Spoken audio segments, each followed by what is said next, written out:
Hello? Hi, sweetheart. It's wonderful to hear your voice again. I have to admit it was quite a challenge finding a new phone number for either of you. So, how are things going on your end?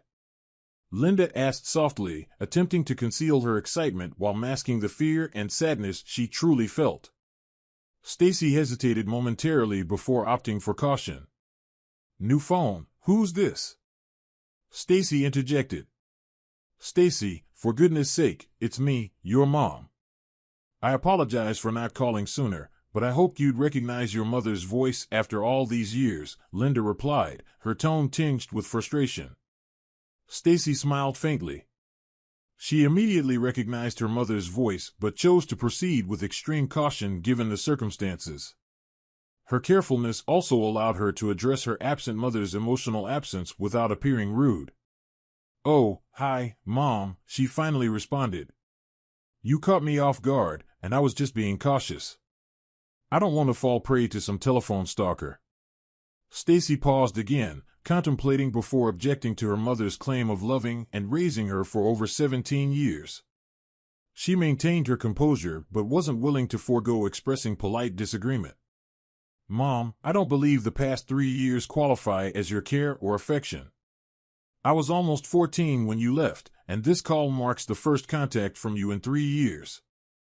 I'm already 17 and I've been without your maternal love for a long time. Linda sighed heavily.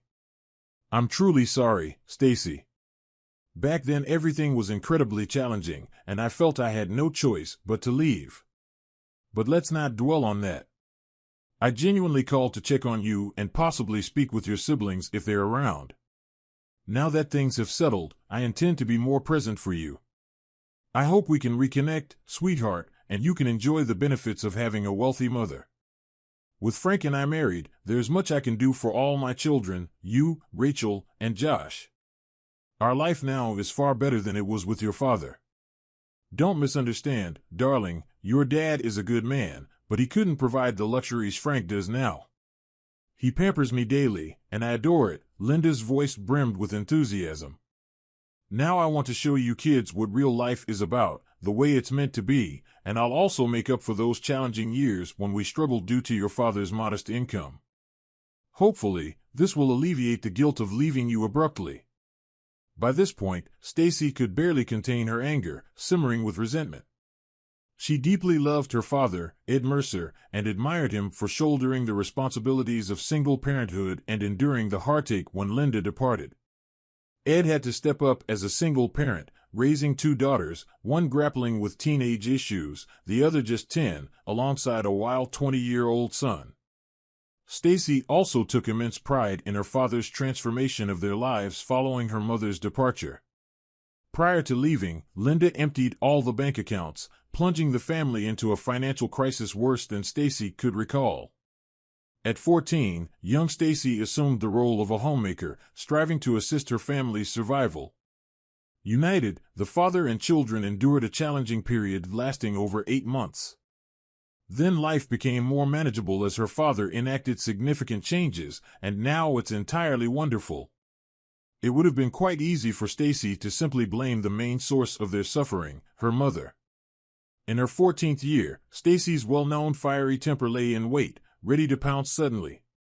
Stacy experienced a wave of utter calmness, comprehending how to conduct herself and what she needed to do in a conversation with her mother, and it was marvelous. If she had confronted Linda at that moment, her mother would undoubtedly have hung up, and Stacy might never have reconnected with her. It wouldn't have benefited anyone, and Stacy truly desired to maintain a relationship with her mother despite her numerous mistakes. Embracing the feeling of calmness, Stacy decided how to proceed. She would voice her perspective, highlighting her mother's errors yet simultaneously preserving the opportunity for the continuation of the relationship between the children and their mother. Yes, it was the correct approach. The young woman grinned broadly and suggested to Linda that she might have just learned a significant life lesson. She excitedly told her mother about her stunning appearance and promised to send a picture using her phone's camera, asking her not to hang up. Stacy positioned herself in front of the mirror on her bedroom closet door, sunlight streaming through the window as it was around 4 o'clock in the mid-June evening. She smiled brightly into the mirror, showcasing her wavy gold hair styled in an elegant updo and her full-length lavender evening dress, which elegantly hugged her feminine figure. The floor-length dress was complemented by long white gloves ending just above her elbows, symbolizing Stacy's transformation from an awkward girl into a mature young lady.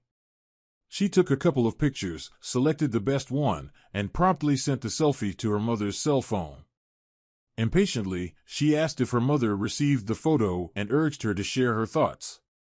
A long pause followed, during which Linda reflected on the impact of the past 3 years on her blossoming daughter.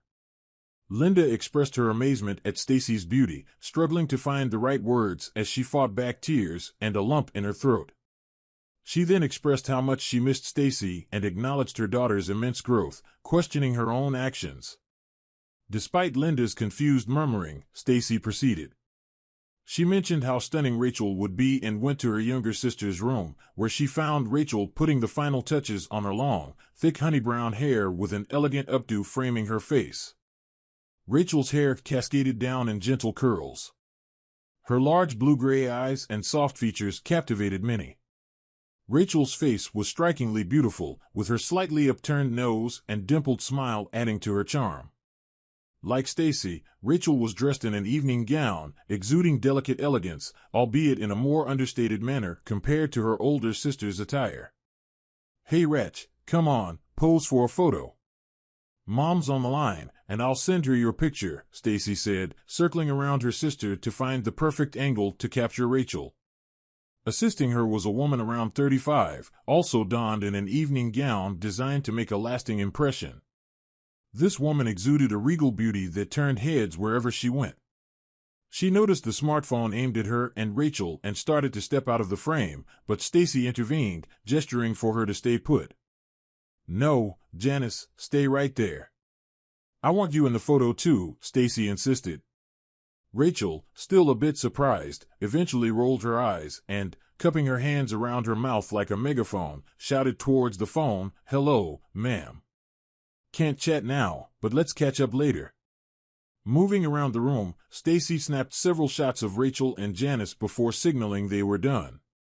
"All set, ladies. I'll pick the best one and send it off." After a pause, Stacy held the phone to her ear and exclaimed, "I bet you wouldn't recognize Rachel now. I mean, Mom, Rachel even has curves." Rachel blushed and retorted, "Stacy, you're such a dork. Be quiet." But a shy smile crept onto her face as the other women giggled at her playful embarrassment, prompting Stacy to refocus on the phone. "So, what do you think, Mom?" Linda struggled to find the words, clearly amazed. "My goodness, I'm speechless, honey. You both look stunning. You've grown so much and are so beautiful. I'm incredibly proud of both you and Rachel. I wish I could be there beside you right now." Linda kept pulling the phone away from her ear to look at the photos of her daughters, whom she missed dearly. Her maternal heart ached with longing and regret. She hastily wiped her teary eyes, focusing on the details of the pictures. "Listen, Stacy, why are you both dressed up like that?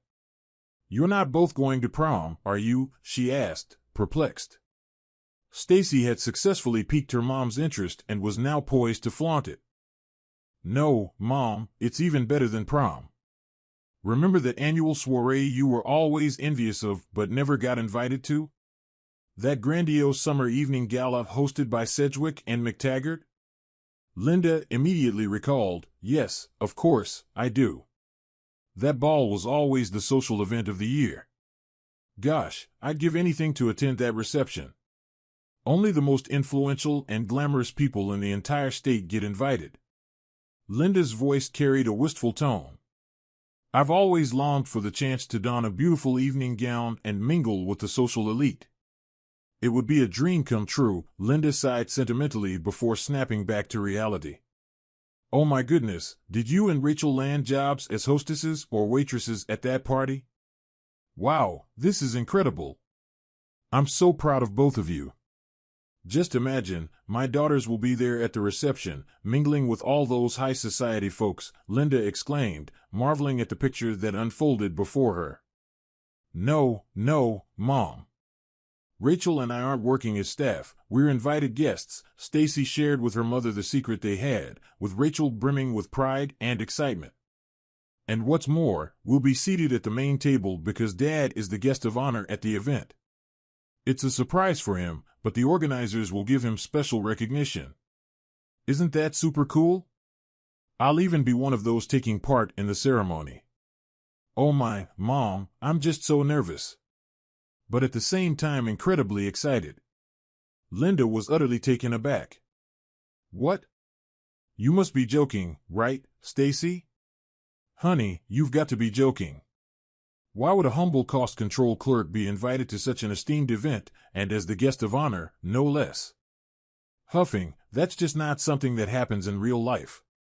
Okay, come on, honey, admit it, you're just pulling my leg, right? Well, yes, of course, Mom, the eldest daughter chuckled. Of course, Rachel and I dress to the nines every day just to await your call and deliberately tease you. Let's be realistic, Mom. A lot has changed since you left us. We were in immense pain. No, we were all utterly devastated, but Dad managed to bring us all together, even Josh, and somehow built a new life for us without you. Perhaps I should catch you up on what's happened since you left. We need to do this quickly because the limo with Fauna and Josh should be back. She glanced at her watch, in about 15 minutes, and then we'll all need to leave. Stacy took a deep breath to quell her anger before recounting their life after Mom. Dad was practically shattered when he found out about you and some old guy in bed together. You disappeared right after he confronted you about it. Honestly, I think you were planning to leave anyway, you just had to move up the date a bit. At this juncture, Linda interrupted her daughter's story, whispering, "Sorry, Stacy, I didn't realize you knew about what went down between your dad and me, but yeah, after he found out, I felt I had to split. What was the use of sticking around? He even had photos of us. Frank and I decided to ditch the city and shack up in his Manhattan apartment, and we've been there since. Stacy, I'm sorry your dad decided to spill the beans to you. If you want to know, I think it was pretty messed up to drag you kids into this mess." Mom. Unable to hold back, the girl yelled, stomping her foot in frustration. This is, well, total crap. Stacy then tried to rein in her temper and the overwhelming emotions. She took a couple of deep breaths and then continued speaking. Clearly, Dad didn't spill anything to us. I told him about this. Who do you think took those photos, huh? Yeah, that's right, Mom, that day Rachel and I came home, and everything was quiet except for some weird noises from your room. I told Rachel to wait downstairs while I quietly went up to see what was up. When I saw you, I started snapping pictures while lying on the bed. I quickly sent them to Dad. Then Rachel and I left to hang out with friends. Later, when we got back that evening, you were holed up in your room crying. The next morning, you were gone. So the last image I have of my caring mother is her under some gross old man in Dad's room. Seriously, Mom, tell me I didn't need therapy to erase those ugly images from my mind. Thank goodness you two at least covered yourselves, otherwise, I'd probably still be in therapy. I can't believe you're the one who betrayed me, Stacy. How could you do this? Linda exclaimed, a mix of frustration and indignation in her voice. I don't think now's the time or place to trade barbs about betrayal, Mom. That would be quite an uneven match, don't you think? I could unleash my fire hose against your water pistol at any moment, if you catch my drift. And let's not forget what Rachel and Josh might have to say about you too. So, do you want a recap of the past 3 years, or what? While talking to her mom on the phone, Stacy was inwardly surprised at how composed and rational she was handling the situation. She realized she had really grown and matured in the past few years. At that moment, Linda realized that to salvage any semblance of a relationship with her children in the future, she'd have to confront the harsh reality of responsibility for her actions and their repercussions. It wouldn't be an easy feat. A few gifts and occasional meetings wouldn't magically mend things. Something deeper is required. Her children must come to terms with the inevitable and adjust to life without her. Linda truly desired to understand how they were coping, but to do so, she must hear their feelings regarding her decisions and life choices. Did they all resent her? There's no escaping reality now. If she retreats, she'll likely lose them, possibly forever. However, if she intends to rebuild the relationship, she must acknowledge their emotions and allow their intense feelings to wash over her. Is she prepared for this? Was it all worth the pain she knew would inevitably follow? Linda gathered her resolve. Her voice softened with regret over the phone. Yes, Stacy, you're absolutely right. I suppose someday we'll have to sit down and thoroughly discuss all these matters, but for now, we must focus on restoring some semblance of communication. I reached out to reconnect with you, my children, and that's a good first step, don't you think?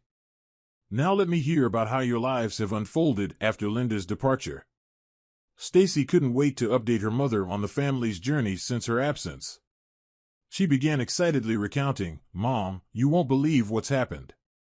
It's like something out of a novel or even a fairy tale.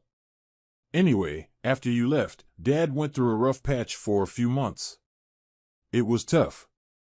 Many times when Rachel and I returned from school, I'd have her wait outside while I checked inside, fearing I might find Dad, you know. Every phone call made me jump, fearing it might be the police, the hospital, or worse. I urged Josh to pull himself together, to stop drinking and partying, because I couldn't be the sole anchor of the family. I think he made efforts, but he struggled to provide real support. Eventually, one day, Dad began reading books about overcoming heartbreak, grief, and such. Often at night, he'd lock himself in his room, and Rachel and I could hear the keys clicking on his computer keyboard. He poured his thoughts and feelings onto the screen, and I believe it helped him tremendously. Oh, and Mom, remember how overweight Dad was? Well, he started rising early to run, even dusting off the treadmill and weights, using them regularly. It seemed like he was pushing himself to embrace life again, which was uplifting to see. Stacy paused and thought for a moment, then said, "I'm guessing you probably don't want to know all this stuff about Dad, but it's really important in the grand scheme of what I'm trying to explain to you about our lives. So I'm sorry if this isn't what you want to hear, but by the way, Dad looks pretty hot now." Even over the phone, it was clear that Stacy was smiling. No, it's okay, honey. I really needed to hear about this, but thank you for taking care of me and telling me about how everything happened for you. I really want to know how things are going with you, Rachel, and Josh. Well, with Rachel, it's simple. After what happened, she seemed to shut down, retreat into herself, and remained in this sort of detached state for quite a long time. Now she's almost back to her old self, and you won't believe how well she's doing. A lot of it has to do with Janice. She and Rachel really became friends. Linda looked at the photo on her phone again and zoomed in this time, paying special attention to the woman who was helping Rachel get dressed. Okay, so who is this Janice you're talking about? Oh, sorry, Mom. Janice is Dad's girlfriend. Isn't she gorgeous? And she's so sweet. She is a former swimsuit model, but Janice is still involved in modeling. She really helped Rachel come out of her shell and now supports her desire to start a career in the modeling world. Stacy perked up, nearly jumping out of her bed when she remembered something. By the way, Mom, you should definitely pick up a copy of last month's Teen Fashion World magazine. Rachel's on the cover, and she looks absolutely stunning. Recently, she has really become a very popular model. What? How? When did all this happen? First, your father hooked up with a girl half his age, and now she's selling your little sister to some dirty photographers. If only I knew what she was doing with the cheesecake photo one, then I will bring charges against both your father and this Janet or whatever her name is. The enraged Linda almost choked from the indignation that gripped her. Stacy held off on responding immediately to help calm the situation, then spoke softly to emphasize her point. Mom, Dad, and Janice are extremely careful. They handle all of Rachel's and my modeling work with great caution. One of them is always present at our shoots, and they make sure the photographer signs a strict contract with Dad. According to the terms, not a single photo can be taken without Dad's permission. Do you truly believe Dad would approve anything remotely suggestive? He won't even let Rachel wear a swimsuit. And about Dad's girlfriend, as I mentioned, her name is Janice. She's 34, which means there's an 11-year age gap between her and Dad. It's actually much less of a difference compared to you and Frankie. How old is he? 100? Anyway, I'm not sure if they'll ever get married, but from what I see, they're very compatible. Janice has been a great support to him, and Dad seems genuinely happy. I've never seen him this content. That's the situation, Mom. I'm being honest about what I observe and feel. Frank is only 66, not as old as you seem to think, Stacy interjected, her displeasure evident. I'm just unsure if modeling is the right path for Rachel. I believe she'd benefit more from pursuing something more meaningful. Stacy bit her tongue to prevent herself from losing her temper and blurting out something regrettable.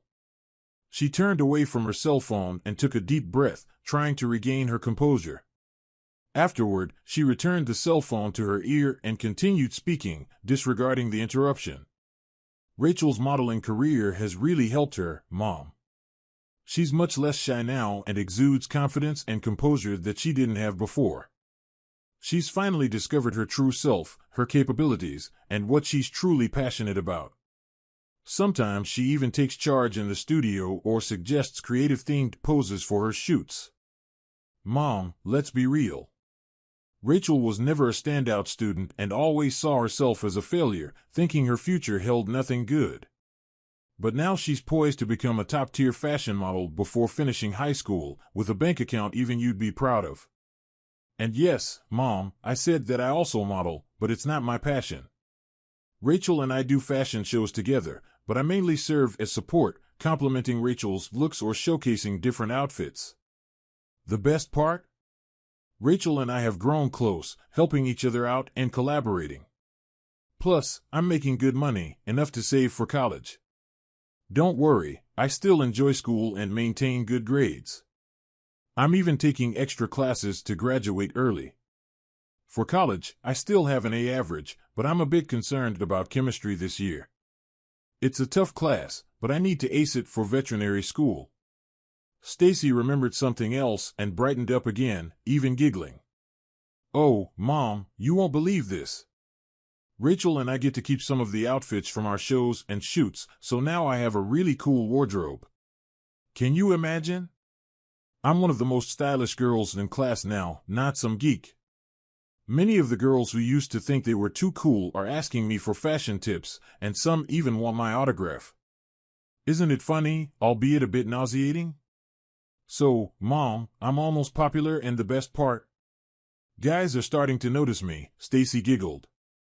All this news greatly disturbed Linda, who had always struggled to achieve some level of recognition in society.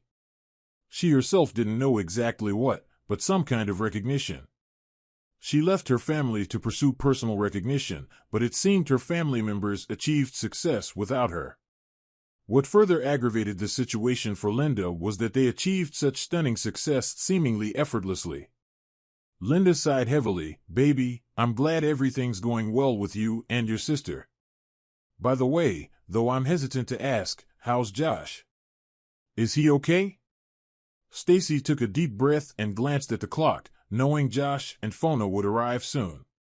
She didn't want to rush discussing Josh's situation, fearing she wouldn't have enough time.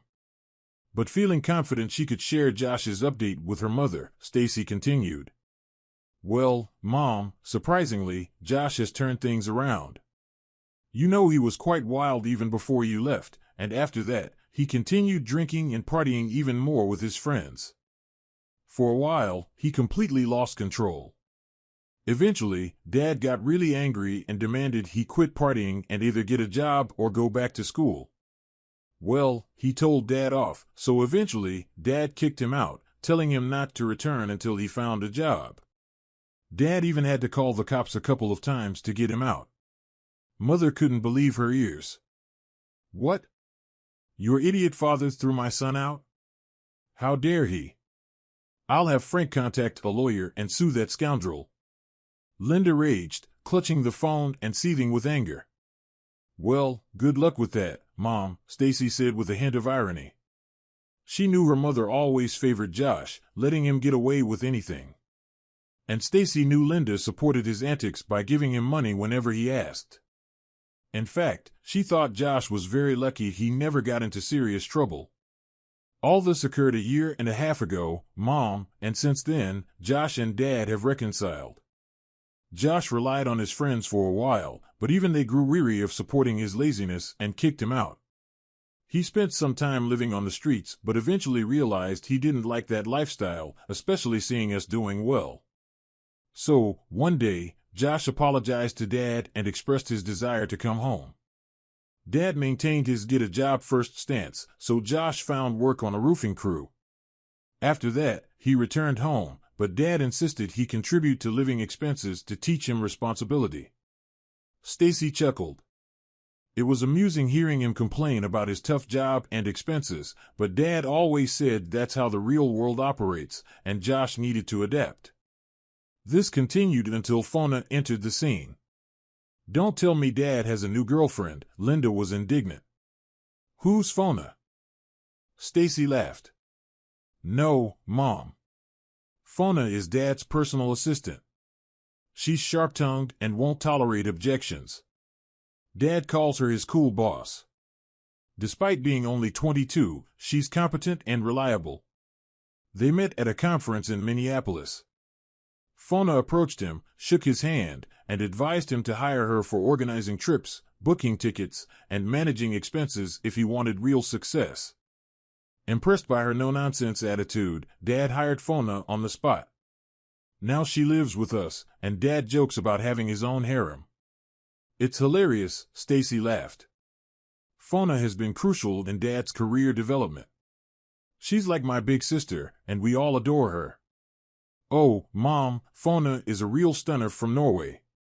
She's 5 feet 7 inches with a trendy haircut, short blonde hair, and piercing light blue eyes. Poor Josh fell for her immediately, but Fona made it clear she wouldn't date someone without direction. Suddenly, Josh had newfound motivation. Stacy's tone turned serious as she shared the latest about her brother.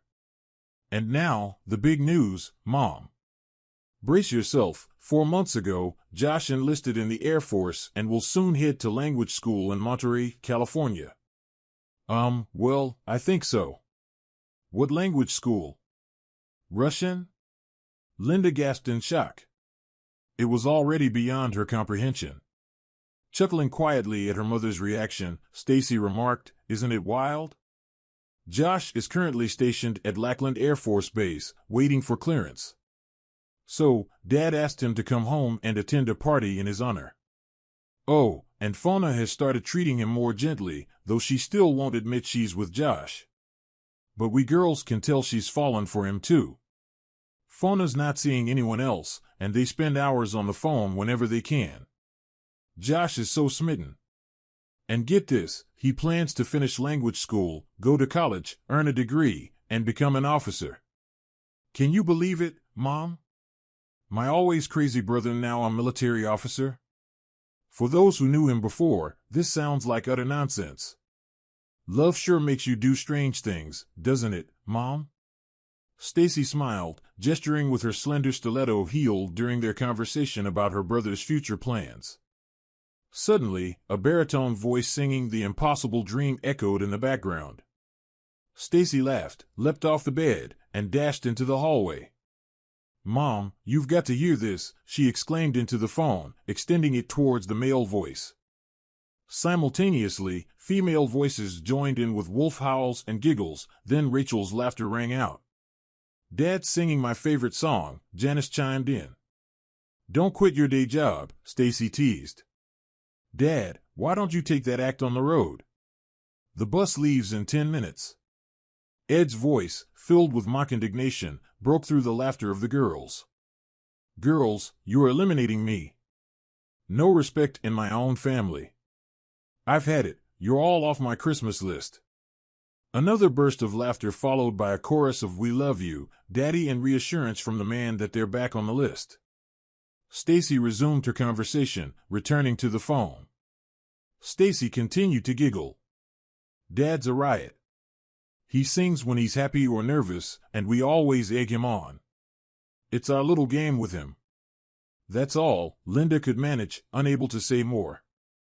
Subconsciously, she hoped her family was still suffering without her, but seeing they were thriving, she fell silent, feeling somewhat dazed. Stacy picked up the thread of the conversation. Dad doesn't know he'll be the guest of honor tonight, but he's already a bit nervous. He and Jack McTaggart will play a couple of guitar duets with the band. You know how Dad is with his blues guitar, right? Since he and Jack became buddies, they've been jamming almost every week, strumming their guitars and sharing a few beers. Mom, you've got to hear their jokes about becoming rock stars soon. They're actually pretty good though, but they jam just for fun. Tonight's their first public gig, and I bet it'll be a blast. Just picture Dad in a tuxedo rocking out on stage. Stacy grinned, imagining the scene. Upon hearing this surprising news, Linda was taken aback once more. Stacy, what are you saying? Your dad and John McTaggart are pals?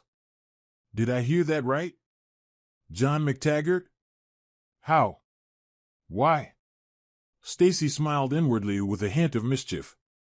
She knew her mother held the McTaggart family in high esteem for their wealth and influence. She also recalled her mother's dream of meeting them in person. Now, Stacy's dad and Jack McTaggart not only met but practically became best buddies.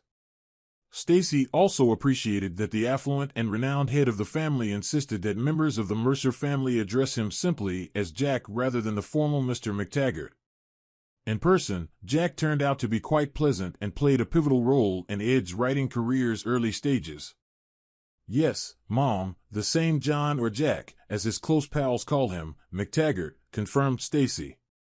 It all began when Dad wrote a couple of articles about surviving and rebuilding life after a traumatic event like losing everything when your cheating spouse leaves you for someone else. When a couple of small magazines bought his articles for publication, Dad was over the moon. Then I think Jack read Dad's articles, contacted him, and asked him to deliver a motivational speech at a McTaggart Corporation employee meeting. Dad nearly had a heart attack when he got Jack's offer. He prepared a talk based on his articles and delivered it at the meeting. The speech was a hit, and he received lots of warm feedback and gratitude, leading Jack to hire him again, this time to speak at the company's annual shareholders meeting. After that success, Dad started getting offers to speak at other meetings from various companies recommended by the board of directors. Everything fell into place. From then on, Dad started writing more and more. His articles got published in bigger and more prestigious magazines, and he eventually decided to quit his job to focus full-time on writing and speaking engagements.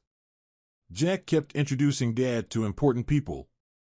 They started hanging out more and soon discovered they both loved playing blues and rock guitar.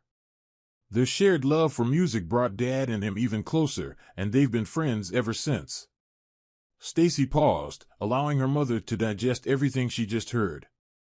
It was quite a turn of events in their lives. Your father is a writer now? Seriously? An author? A published writer? Your father, my ex-husband, is in magazines now? A bewildered Linda grappled with the paradoxical idea of her once underachieving ex-husband suddenly finding success. She secretly hoped it didn't pay too well. Meanwhile, sounds of activity drifted up from the first floor of the house. Guests had arrived. There was the muffled chatter of conversation and light laughter.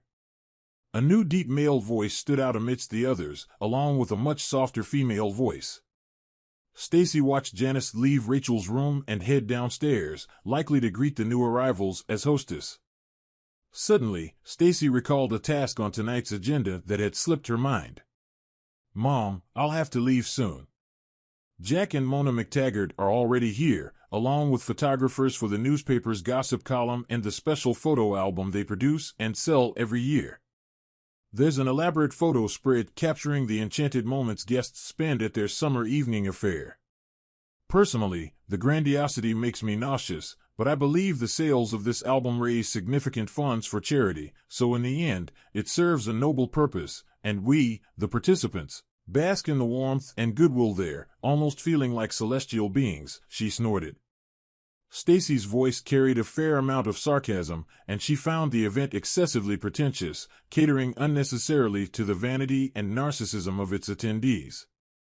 Nevertheless, she couldn't help but feel a sense of pride that her father's accomplishments had suddenly elevated their family to a level of social status deserving of respect, especially from her estranged mother. Linda swiftly defended the high society tradition. "Oh, Stacy, don't underestimate this.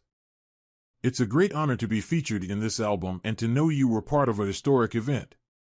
You and Rachel should be thrilled to be the guests of honor at such a grand gathering.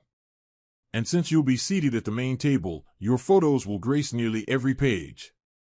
I've secretly bought one of these albums almost every year, and this year I'll proudly show off a photo of Josh, you, and Rachel and say, 'Look at these special people. They're my children.' Just imagine. I'm actually quite envious of you, but at the same time, I'm immensely proud. I'll definitely be ordering several copies of this year's album as soon as they're available."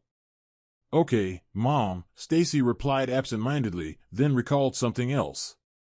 Dad was supposed to attend a writing event in New York over Labor Day weekend, and Rachel, Janice, Fauna, and I were planning to join him.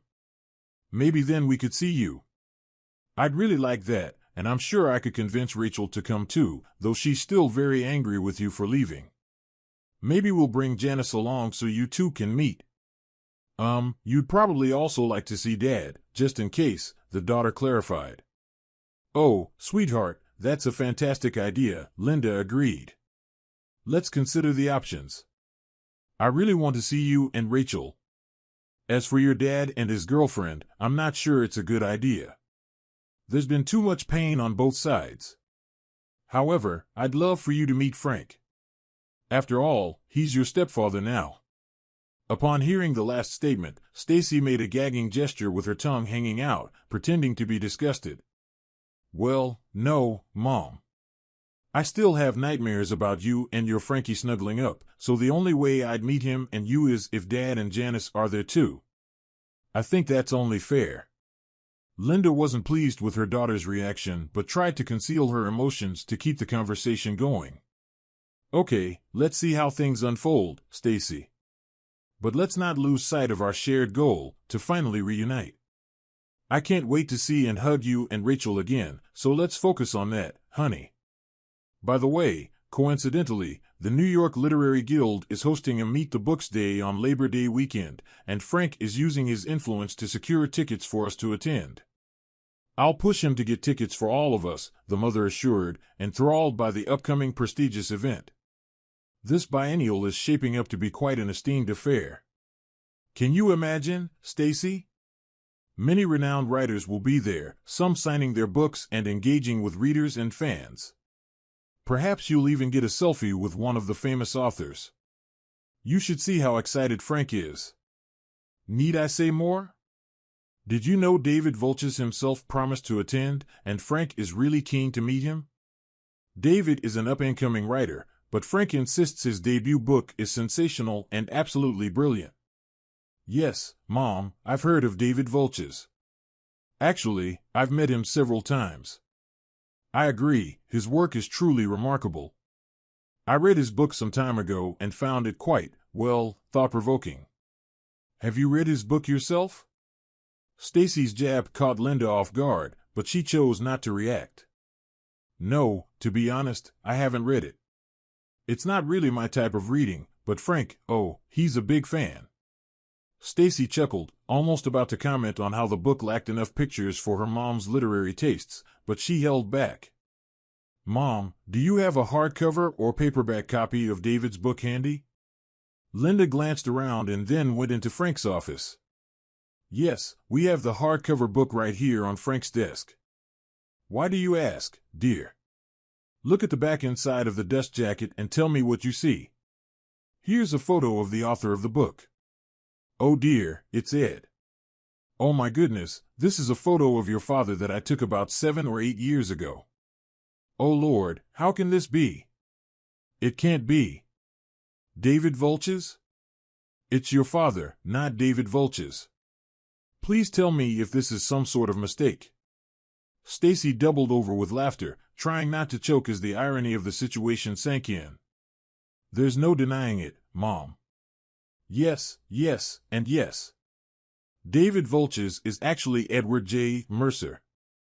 When Dad decided to pursue writing, he wanted to keep his writing ambitions separate for various reasons, so he created a pseudonym and published his first novel under the name David Vulches. It's quite amusing, Mom. Stacy barely managed to speak into the phone, wiping away tears of laughter. Just think, your new husband's favorite author is your own ex-husband. It's absolutely hilarious. I haven't laughed this hard in ages. They could make a movie about this. Unbelievable, Mom. This is just too funny. Linda just sat there, looking devastated, and finally said quietly, "Crap." Stacy already had to go, so ending the conversation, she said, still chuckling, "I have to go, Mom. I'll send you my email address, and you can send me yours, and we'll agree on our plans for Labor Day weekend. I'm so glad you called, and I really want to see you again. I love you, Mom." Phew, this is still too funny. In some inexpressibly gloomy voice, Linda asked, "Say hi to your brother and sister for me, and give them my number so they can call me when they get a chance." "I love you too, Stacy." The eldest daughter turned off the phone and went downstairs, still giggling to herself at the unexpected consequences of the recent turn of events. Preening in front of the large mirror, prepared to take photos for the social onlookers, Stacy knew that tonight she would have no problems with her dazzling smile. But only she would know the reason for her excellent mood.